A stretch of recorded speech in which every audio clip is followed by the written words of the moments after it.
बल्कि जब तो मैं तो एक बार डूबते डूबते बचा, परले वाले घाट के ऊपर मेरी बुआ मेरे को निला रही थी और एक और कोई बच्चा था हमारे साथ, पता नहीं मेरा ध्यान नहीं कौन था, गुड्डू था कौन था, तो गुड्डू को निलाने लग रही और मैं डुबकी अंदर जाने लग रहा। उन्होंने बताया तेरी बाल पकड़ करके और बाहर खींच रही है, तू तो गया था। तो दादा ने सोचा कि भाई हमारी बेटी भी यहीं पढ़ेंगी, उनके साथ पढ़ेंगी जो विधवाएं हैं, उनके साथ पढ़ेंगी जो कि महात्मा गांधी ने हरिजन का नाम दिया है, उनके साथ बैठ करके सारे के सारे तख्ती के ऊपर उन दिनों के अंदर पढ़ा करते थे।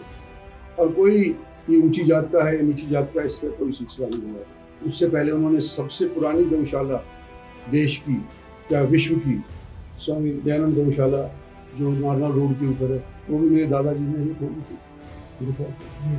तो हम इसको दोबारा से रिवाइव करने की कोशिश कर रहे हैं, कुछ ऐसी चीज़ यहाँ पर लाने की कोशिश करते हैं जो समाज के लिए लाभदायी है। जो श्रद्धालु हैं पहले की निस्बत ज़्यादा हर साल आने लग रहे हैं और हम उम्मीद करते हैं कि आते रहेंगे इसी तरह से, और आश्रम की एक जो सिद्धि थी वो दोबारा से इस जगह को प्राप्त हो।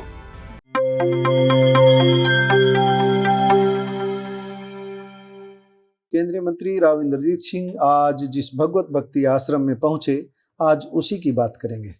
15 जुलाई को राव इंद्रजीत सिंह नाग पूर्णिमा के अवसर पर इस आश्रम में पूजा अर्चना करने आए थे, प्रसाद लेने के लिए आए थे। इस अवसर पर उन्होंने आश्रम के इतिहास के बारे में भी जानकारी दी। आश्रम की व्यवस्था संभाल रहे राव राघवेंद्र सिंह ने भी इसके बारे में पूरी जानकारी दी। आश्रम का इतिहास लिखें तो कई पुस्तकें भर सकती है, लेकिन हम थोड़ी सी आपको ये जानकारी बता दें। जो रामपुरा गांव अपनी सियासत के लिए मशहूर रहा है, राव वीरेंद्र सिंह की सियासत के लिए मशहूर रहा है, उसी गांव की राजस्व सीमा में स्थित है ये भगवत भक्ति आश्रम। ये वही आश्रम है जिसने छुआछूत के विरुद्ध और नारी शिक्षा के समर्थन में महात्मा गांधी के आंदोलन से पहले ही मुहिम शुरू कर दी थी। हम आपको यह बता दें कि पूर्व मुख्यमंत्री राव वीरेंद्र सिंह के पिता और राव इंद्रजीत सिंह के दादा राव बलबीर सिंह की ओर से दान दी गई जमीन पर वर्ष 1918 में स्वामी परमानंद जी ने इस आश्रम की स्थापना की थी।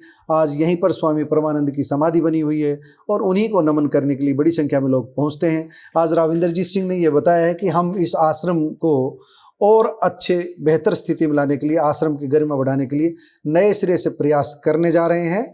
और हम आपको ये बता दें कि स्वामी परमानंद की देखरेख में इस आश्रम में एक ज़माने में गौ संरक्षण एवं गौ संवर्धन का बड़ा केंद्र बनाया गया था। आश्रम से जुड़े विद्वान मानते हैं आज भी कि छुआछूत और नारी शिक्षा के प्रति उदासीनता को तोड़ने में यहाँ इस आश्रम का अहम योगदान रहा है। इस आश्रम में बिना जातिगत भेदभाव के आवासीय पाठशाला भी चलती थी, कन्या पाठशाला भी चलती थी। सेठ रामनारायण रुइया ने यहाँ विधवा आश्रम की स्थापना की थी और विधवा आश्रम का संचालन मुंबई की महिला मंडल कमेटी करती थी। जमनालाल बजाज इस कमेटी के प्रधान होते थे और अनुसूचित जाति के विद्यार्थियों को यहाँ निःशुल्क शिक्षा मिलती थी।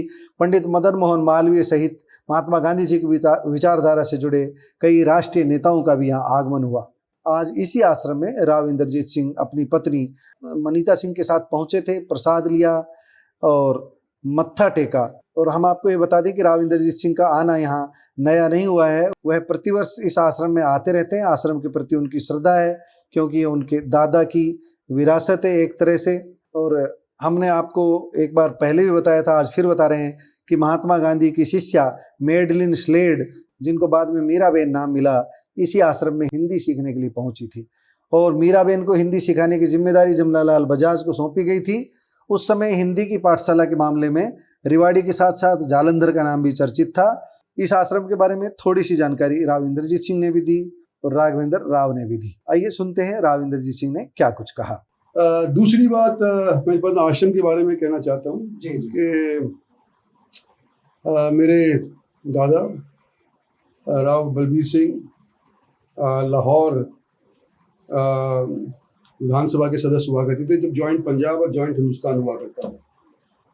तो उस टाइम के अंदर संत परमानंद जी महाराज उनको वहाँ पर मिल गए और उन्होंने उनको निवेदन किया कि आप हमारे रेवाड़ी आइए, हम आपको ज़मीन देंगे और गौचर भूमि के लिए और गौशाला के लिए ज़मीन देंगे। तो दोनों चीज़ उन्होंने दी और संत परमानंद जी महाराज जो बड़े प्रसिद्ध उस समय के संत हुआ करते थे, वो यहाँ पर आए और कितने साल यहाँ पर रहे भाई साहब? 37-40 ईयर्स तक यहाँ पर रहे और उनका अंतिम संस्कार या जो समाधि है वो यहीं पर हुई है। तो पहले तो यहाँ पर बड़े भारी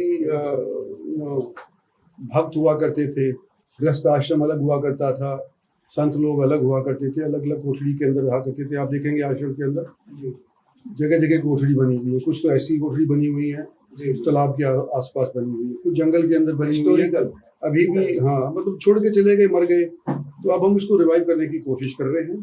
और पहली बार जब उस टाइम के ऊपर मेरे दादा को धर्म भूषण का खिताब मिला, तो इसी नाते मिला कि अंग्रेज़ों के ज़माने के अंदर क्रिश्चियनिटी को फैलाने के लिए ये मतलब क्रिश्चियन मिशनरीज कोशिश करते थे, और कई लोग छुआछूत की वजह से क्रिश्चियन बनने की सोचा करते थे।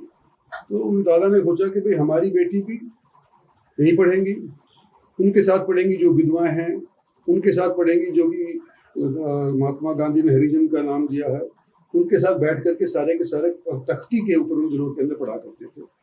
और कोई ये ऊंची जात का है या नीची जात का, इसका कोई सिलसिला नहीं हुआ करता था। तो आश्रम का विधवाओं का मतलब प्रार्थना का यहाँ पर एक प्रथा चली। जातिहीन समाज की रचना का, हाँ, जातिहीन समाज की रचना का यहाँ पर उन्होंने ये संकल्प उठाया था। प्रेरित हुए थे संत परमानंद जी महाराज से। गौशाला भी खोली यहाँ पे। उससे पहले उन्होंने सबसे पुरानी गौशाला देश की, क्या विश्व की, स्वामी दयानंद गौशाला जो नारनौल रोड के ऊपर है, वो भी मेरे दादाजी ने ही खोली थी मेरे ख्याल से। तो ये 2 गौशाला हमने जब से चलाए आ रहे हैं, और अब कोशिश कर रहे हैं कि जब वो पुराने लोग जो यहाँ पर आश्रम को संभाला करते थे अब वो रहे नहीं, या कुछ लोग शिफ्ट करके जींद आश्रम बना लिया उन्होंने जींद के अंदर, वो भी वसंत परमानंद महाराज के नाम पे ही आश्रम है। जींद चले गए, तो हम इसको दोबारा से रिवाइव करने की कोशिश कर रहे हैं, कुछ ऐसी चीज़ यहाँ पर लाने की कोशिश करते हैं जो समाज के लिए लाभदायी हो। तो ये मकसद है, और लोगों की आस्था है, दूर दूर से आते हैं, कोई पंजाब से आता है, कोई यूपी से आता है, राजस्थान गुजरात से भी लोग यहाँ पे आते जाते रहे। लेकिन क्योंकि सुविधा उपलब्ध नहीं थी, रहने की जगह स्थान यहाँ पे नहीं थे, मॉडर्न फैसिलिटीज यहाँ पर हम नहीं उपलब्ध करवा पाए थे, तो थोड़ी कमी हो गई थी। लेकिन अब देख रहे हैं जैसे आप धीरे धीरे संख्या बढ़ती जा रही है, जो श्रद्धालु हैं पहले की निस्बत ज़्यादा हर साल आने लग रहे हैं, और हम उम्मीद करते हैं कि आते रहेंगे इसी तरह से, और आश्रम की एक जो सिद्धि थी वो दोबारा से इस जगह को प्राप्त होगी। आया आश्रम वासियों को कि अपने बच्चों को पार्टिसिपेशन के लिए चंडीगढ़ भेजे, तो स्टेट लेवल का फंक्शन था। आप हैरान होंगे कि हमारी आश्रम की लड़कियां जिनको कोई प्रॉपर ट्रेनिंग कभी स्विमिंग की नहीं दी गई थी, बैक स्ट्रोक या फिर स्ट्रोक, ये जितने भी तरीके की विधाएं थी तैरने की, हमारी लड़कियों ने सारी विधाओं में पार्टिसिपेट किया। बेचारियों को किसी को ज्ञान नहीं था, और सब जगह फर्स्ट सेकंड दोनों प्राइज उठाया। और सबसे अचंभे की बात यह है कि वो जो ना मोटर बोट के पीछे जो है ना वो चलाते हैं ना, वो स्कीइंग करते हैं, वाटर स्कीइंग। कभी लड़कियों ने जीवन में वो झील ना देखी थी, ना कभी वाटर स्कीइंग करी थी, और हमारी 2-3 लड़कियां तो जो ना वो स्कीइंग में भी पार्टिसिपेट करा, उसमें भी फर्स्ट टाइम। ये तो अभी आज ही पता लगा राविंद्र जी किस तालाब में तैरना सीखा है।